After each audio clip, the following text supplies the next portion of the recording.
My father mocked me for driving trucks. 28 out of 30 people raised their hands to push me out. Grandpa stayed silent until he rewrote the will right there. Hello, everyone. My name is Nolan. I'm 32 years old. I live in a house in the Chicago suburbs with my wife Ivy and our daughter Hazel. Today, we run a small trucking company with a fleet of 10 trucks.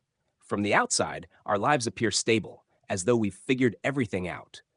But the truth is, the house and business we have now didn't come only from my own efforts. Not long ago, I worked as a long haul truck driver, earning about $4,000 a month after taxes.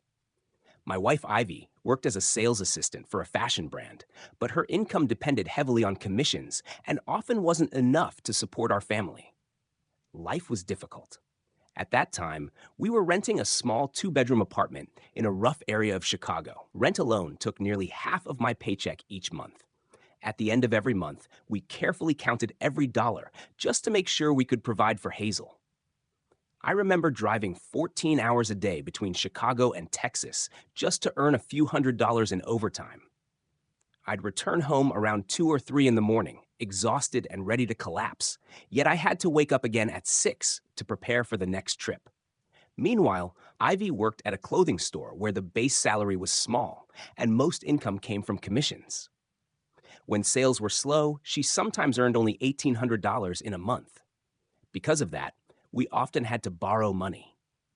Even for Hazel's 5th birthday, we could only afford a small celebration at home with a few cupcakes from the grocery store and some inexpensive presents. Seeing her smile so brightly at such simple things warmed my heart, but it also hurt. Everything started to change after Christmas in 2023. Strangely enough, the life I have now is largely connected to my parents and relatives and how they looked down on me. Their judgment pushed events in a direction I never expected. To explain that, I have to take you back to the day my grandfather called me, about a week before Christmas. That day, I was driving back to Chicago after spending 3 days moving furniture for a company. When I saw Grandpa's name appear on the screen, I answered through Bluetooth right away. His calm voice filled the truck, and for a moment, I felt less alone on the long highway. After asking about my work and how I had been doing, he said gently, "Nolan, next Sunday is Christmas. Bring Ivy and Hazel over for dinner at 7. I miss Hazel very much." Hearing his warm voice brought me comfort after several exhausting days on the road. I promised we would come and ended the call. My grandfather Everett was 78 years old at that time, but he remained sharp and thoughtful. Every few years, he hosted a family dinner at his house to gather everyone together. He had 4 sons. My father, Victor, was the oldest. After him came my uncles Warren, Edgar, and Silas. Uncle Warren loved showing off. He worked as a branch manager for an insurance company and rarely missed a chance to mention the large contracts he had secured. Whenever he saw me, he would ask with a smug tone, "Still driving trucks, Nolan? When are you going to get a real job?" Then there was Uncle Edgar. He was quieter, but his eyes always carried a sense of judgment. He ran a small restaurant and had a habit of examining people from head to toe, as if he could measure someone's value just by their clothing. But the worst of them all was my father, Victor. As the eldest son, he believed he had to protect the family's reputation and often acted like he had the authority to judge everyone else. He ran a small construction company and liked to boast about his achievements, even though most of his projects were modest. The hardest part was that he felt ashamed of me. Whenever someone asked about me, he would say, "Let's not talk about him. His truck driving embarrasses me." Sometimes he would even look at me with disappointment, as if I had dishonored the family. Once he said it directly to my face. "You drive a truck? That's embarrassing. I can't even show my face to my friends." At family gatherings, whenever people asked about my job, he either changed the subject or started praising my younger brother Trent, his favorite child. Uncle Silas was the only one who treated me with kindness. He was a grade school teacher with a modest salary, but he respected others. Once he told me, "Your job doesn't define who you are. You support your family with your own hands, and that's something to be proud of." Out of all of Grandpa's sons, Uncle Silas was the only one I truly respected. I didn't care much for Warren or Edgar, and I especially disliked my father. To be honest, I resented them deeply. Still, I agreed to attend the Christmas dinner because Grandpa had invited us. I had no idea that accepting that invitation would completely change my life. That evening after dinner at home, I told Ivy and Hazel that we would spend Christmas at Grandpa Everett's house. Hazel was 6 years old at the time. She immediately wrapped her arms around me with excitement and asked, "So I'm finally going to meet Great Grandpa Everett, right, Daddy?" Seeing her excitement made me smile. "Yes," I told her. "He said he misses you." Hazel ran to Ivy, hugged her tightly, and shouted, "Mommy, I'm going to draw a beautiful picture for him." Watching her enthusiasm made me hope she would have a wonderful Christmas that year. Ivy looked at me carefully, while Hazel ran to her room to start drawing. Then she leaned closer and asked quietly, "Are you sure we should go?" I understood exactly what she meant. Every time we attended one of those family gatherings, I returned home silent and emotionally drained for days. After a moment, I sat down on the couch and replied, "Honestly, I'm not sure, but Grandpa invited us. We can't refuse him." Ivy sat beside me, held my hand gently, and said, "I'm not worried about what they say about us. I'm worried about Hazel." Her words struck me deeply. I had thought about that too. After more than a minute of silence, I finally said, "Maybe we'll just stay for a short time. We'll wish Grandpa Merry Christmas and leave early." Ivy nodded quietly. She didn't say anything else. For the next 3 days, I felt conflicted. Part of me wanted to see Grandpa, the only person in my family who had always shown me genuine care.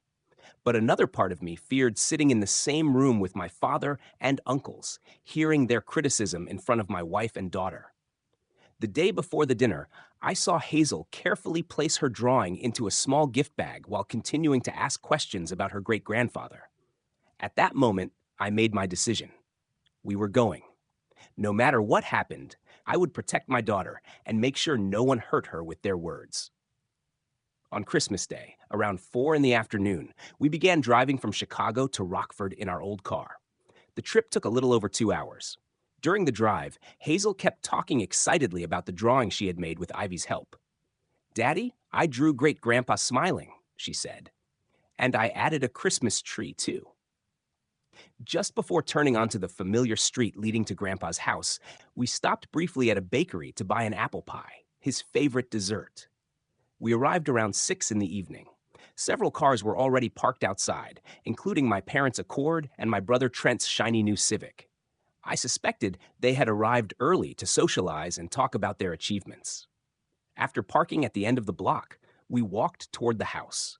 The gate was open, and the party inside was already lively, so we stepped straight in. Right near the entrance, I ran into Trent. He stood there holding a beer and looked me over with a sarcastic expression. "Well, look who finally showed up," he said. "My big brother, the truck driver." His words stung, but I didn't respond. I kept walking. Ivy squeezed my hand tightly while Hazel followed behind us, unaware of the tension. When we entered the living room, I was surprised by how many people were there. Nearly 28 relatives were gathered, talking and laughing loudly. I saw my parents, the families of Uncle Warren, Uncle Edgar, and Uncle Silas, as well as extended relatives like Aunt Miriam and Uncle Clyde. There were even a few unfamiliar faces, likely their children or grandchildren. It had been years since I had seen many of them. As soon as I stepped in, Uncle Silas greeted me warmly. "Nolan, you're late. Traffic?" he asked. "Yes, Uncle," I replied politely. "The roads were a bit crowded today." He smiled and said, "Go ahead and find seats for your family. Grandpa will be out shortly." His kindness touched me. He wasn't my father, yet he often made me feel more supported than my own father ever had. Sometimes I wished my father could show even half the kindness Uncle Silas did, but I knew that was unlikely. As I looked around for seats, I noticed the attention. It was the distant relatives, people like Aunt Miriam and Uncle Clyde. They looked at one another and then at me, clearly torn between basic decency and the pressure of the crowd. Aunt Miriam glanced at her husband and then toward Uncle Warren, uncertainty written across her face. Uncle Clyde chewed his lip, resting his hand on his thigh as if preparing to vote, but he still hesitated. Then Grandpa suddenly shouted, his voice loud and firm, "Come on! I don't have all day." The pressure broke the last bit of resistance. The hesitant hands went up quickly, almost as if they had been instructed to do so. I counted in my head. 30 out of 32 people had raised their hands. Only Uncle Silas and his wife, Aunt Lillian, remained still. Silas had clearly had enough. His face was red with anger, and his fists were tight at his sides. He grabbed Lillian's hand and headed straight for the door. As he passed Grandpa, he paused, looked directly into his eyes, and said quietly, "I'm honestly ashamed of you." The words hung in the air like a judgment. I had never heard Silas speak to Grandpa that way before, not once in my life.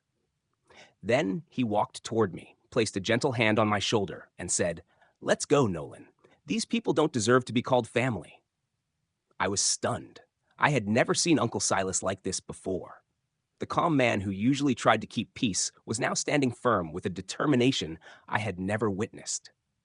Not wanting Ivy and Hazel to experience more of this situation, I took their hands and followed Silas toward the door. As we passed Grandpa, resentment filled my chest. He had invited me here only to humiliate me in front of my wife and daughter. I kept asking myself why he would give me hope only to destroy it like this. Behind us, I could hear a few quiet laughs, as if some people believed they had just watched the end of a strange performance. Hazel still held her drawing tightly, confused about why we were leaving so quickly. Looking back at all the raised hands that had voted me out, I realized something painful. I no longer had a grandfather, a father, or a family. Just as we reached the front door, a loud voice echoed behind us. "Stop right there." We all froze when Grandpa shouted. Even Uncle Silas stopped, sensing something different in Grandpa's tone, something firm and undeniable. Several seconds passed. The silence felt heavy enough that I could hear my own heartbeat. Then Grandpa spoke again, louder and more authoritative. "The ones leaving tonight are not you." Silas and I turned around, confused. I had no idea what he was about to do, but there was a strange intensity in his eyes that I had never seen before. He faced the people still seated in the room, the same individuals who had raised their hands to remove me, and said coldly, "The people who need to leave are the ones who raised their hands." The room immediately erupted. Voices rose in protest from every direction. My father jumped to his feet. "You've got to be kidding me," he said angrily. "You can't do this." Uncle Warren and Uncle Edgar joined in, both sounding shaken. "Are you serious, Dad?" Warren asked nervously. Edgar stepped forward, trying to calm the situation. His voice softened, though it sounded forced. "Dad, I only wanted to teach Nolan a small lesson. That's all. I didn't mean anything harmful." The distant relatives quickly began explaining themselves. Aunt Miriam spoke with a trembling voice. "Uncle Everett, I only followed the others. I didn't want to upset anyone. I wasn't trying to insult Nolan." Uncle Clyde nodded quickly. "Yes, that's right. We thought it was just some family joke. We didn't realize it was serious." But Grandpa slowly shook his head. His expression remained firm. He looked directly at my father, then at Warren and Edgar, disappointment clear in his eyes. "Since you were children," he said, "I taught you that family is built on love and loyalty. And now you are mocking Nolan simply because he drives a truck." My father still tried to defend himself. Stepping forward, he spoke sharply. "I'm not looking down on him. He just needs to take responsibility. He's 32 and still driving trucks. I was trying to motivate him to do better." Grandpa's expression turned icy. "Victor," he said quietly, "aren't you ashamed of yourself?" My father's face turned red. "Why should I be?" Grandpa paused for a moment. Then he looked around the room and spoke slowly. "Because 12 years ago, when you went bankrupt, Nolan, only 18 years old, gave up college and became a truck driver so he wouldn't be a burden to you." The words landed like an explosion. The entire room fell silent. Everyone turned to look at my father. Trent stood beside him, his face pale as the truth came out. The atmosphere became tense and suffocating. I stood there quietly, memories flooding back from 12 years earlier. Ivy squeezed my hand tightly. Hazel still had no idea what was happening, holding the drawing she had made for her great-grandfather. Grandpa's words took me back to the year I turned 18. That was when our family declared bankruptcy after my father's construction company ran into serious financial trouble. At the time, he owed nearly $300,000, which seemed overwhelming for our family. Wanting to help, I made a difficult decision. Even though I had received a college scholarship, I left school. Instead, I obtained a commercial driver's license and began working as a long-haul truck driver. For the next 2 years, I worked nonstop. I paid for Trent's high school tuition and covered most of the household expenses. Every month, I handed my entire paycheck to my mother, keeping only enough for basic needs.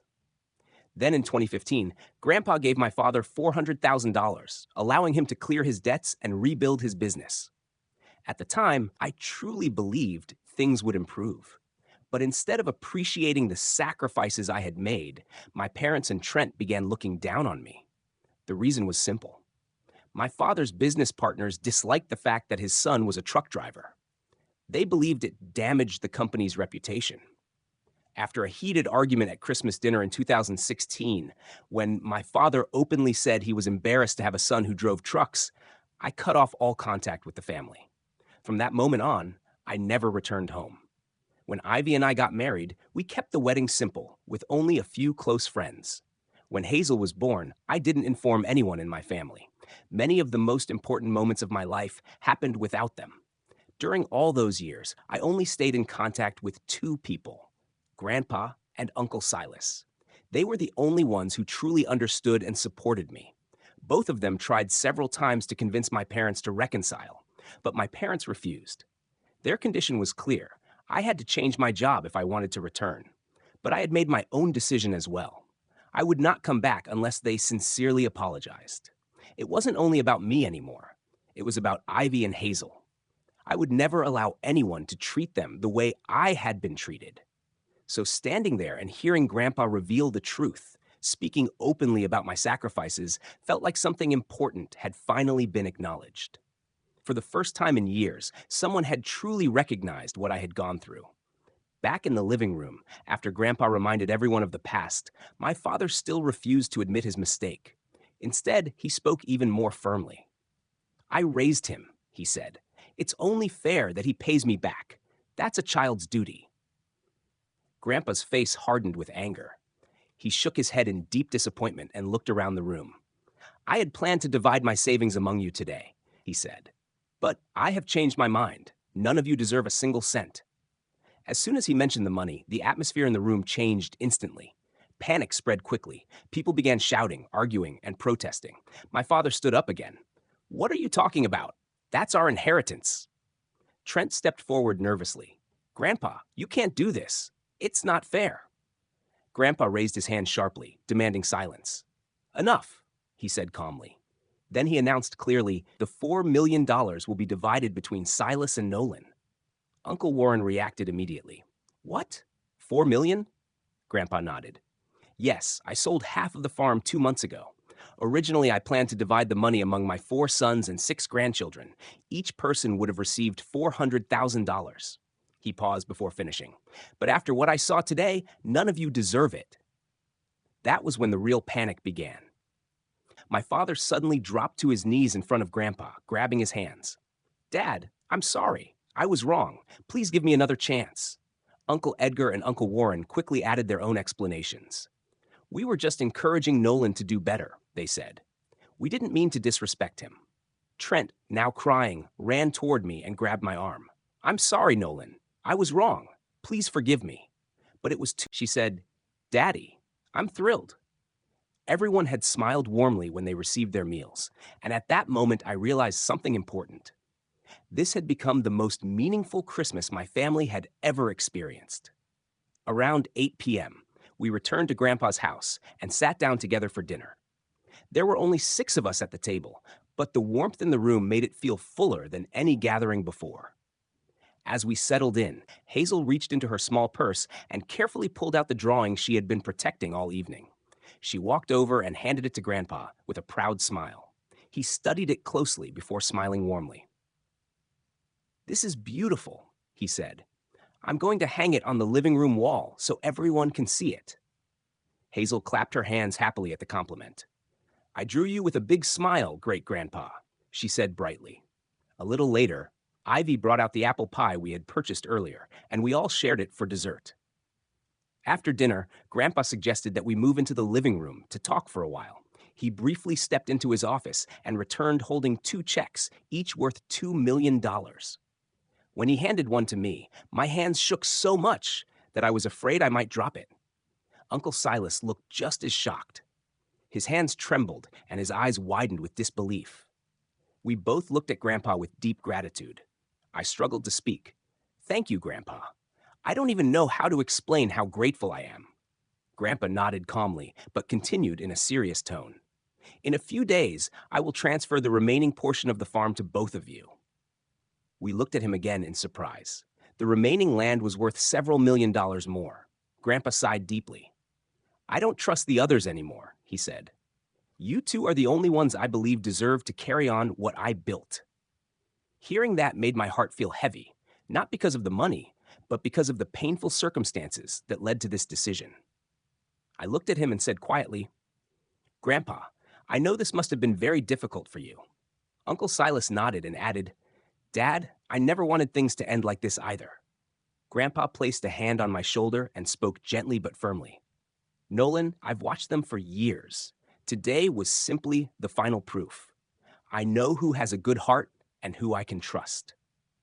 Hearing those words overwhelmed me. I was thankful for his trust, but I also felt the weight of the responsibility he was giving me. Later that night, in the guest bedroom at Grandpa's house, I lay beside Ivy and Hazel with many thoughts running through my mind. Part of me felt a deep sense of relief and gratitude for finally being recognized and supported in a way I never expected. But at the same time, I couldn't ignore the sadness that our family had completely fallen apart. After Hazel fell asleep, Ivy turned toward me. "I still can't believe all of this is real," she said. I gently held her hand. "Neither can I replied. "But we have to use this money wisely. It can't change who we are." After a moment of silence, we reached a clear agreement. There would be no boasting and no showing off. We would use this opportunity to build something meaningful and lasting for our small family. The next morning, Ivy and I returned to our apartment in Chicago. But when we reached the building lobby near the elevator, we encountered an unpleasant surprise. My parents and Trent were waiting there. Their faces were tense and determined. As soon as they saw me, they approached and demanded that I divide the $2 million into 4 equal shares. According to them, it was the fair thing to do. I didn't see any reason to argue. Looking directly at them, I said calmly, "If you believe you have a legal case, take it to court. But I'm not giving you a single dollar." My father immediately lost his temper. He began shouting, calling me ungrateful, greedy, and selfish. His words were harsh and clearly meant to hurt me. But I refused to stand there and accept it. Without another word, I turned around, took Ivy and Hazel's hands, and walked into the elevator. A security guard stepped in just in time to prevent them from following us. That same afternoon, Ivy and I made an important decision. We changed our phone numbers and only shared the new ones with Grandpa and Uncle Silas, the 2 people we still wanted in our lives. It was not an easy decision, but it was necessary to protect our peace. We could not allow negative and selfish individuals to continue disrupting the life we were building. After receiving the money, I didn't rush to spend it. Instead, I decided the first investment should be in myself. I used the first $10,000 to enroll in a business and asset management program at a community college in Chicago. For 3 months, I studied accounting, human resource management, marketing, and business planning. Most nights, after finishing long trucking shifts, I stayed up late studying. I knew these were skills I needed if I wanted to build something of my own. When the course ended, I began working toward a dream I had held for years, starting my own trucking company. The first step was finding a warehouse and a small office. I visited dozens of locations before choosing a modest warehouse on the outskirts of the city that offered a reasonable rent. On the opening day, there were no banners or large celebrations. Grandpa, Uncle Silas, and their families joined me for a simple ribbon cutting outside the warehouse. That was more than enough. When I saw Grandpa smiling proudly beside me, I knew I was heading in the right direction. This wasn't just the launch of a company. It was proof that I could stand on my own and build something meaningful with the trust Grandpa had placed in me. The early challenges were real. Obtaining permits, securing truck insurance, and hiring reliable drivers often kept me awake at night. There were moments when I almost gave up, especially when an important client canceled because they believed my company was too small and inexperienced. But every setback taught me something valuable. When I lost a client, I realized I needed stronger presentation skills. When a driver unexpectedly quit, I learned the importance of building a backup team. Each problem became an opportunity to improve. Throughout the process, Grandpa and Uncle Silas served as my advisors. Grandpa frequently called to guide me through business decisions using his years of experience. Uncle Silas helped review contracts and offered practical financial advice. With their support and guidance, my confidence gradually grew, and so did the business. It has now been a year and a half since that Christmas gathering that changed my life. My company has grown beyond anything I imagined. Today, we operate 10 long-haul trucks and employ 20 dedicated workers. With the stable income from the business, we moved out of our small apartment and into a comfortable 2-story home in Naperville, a suburb of Chicago. The house has a large backyard where Hazel can play freely, a quiet home office for me, and a spacious living room with a fireplace. Our favorite place to relax on weekends. Hazel is now 7 years old and in 2nd grade. She's doing very well in school, which makes me extremely proud. Ivy left her sales job to focus on our family and now helps manage the company's accounting. My relationship with Grandpa and Uncle Silas has also grown stronger. Every weekend, we drive to Rockford to visit Grandpa. He is now 80 years old, but still sharp and always ready to share thoughtful business advice. The drawing Hazel gave him still hangs on his wall, displayed proudly like a valuable piece of art. Meanwhile, Uncle Silas has become my unofficial financial advisor, helping me review important contracts and plan future expansion. Since that day, I had not seen or heard from my parents. I believed I probably never would again. But yesterday, I was proven wrong. They appeared unexpectedly at my front door. They looked pale, tired, and desperate. I still don't know how they found my address. This time, there were no insults or shouting. Instead, they begged for help. They asked for $400,000 to save their house.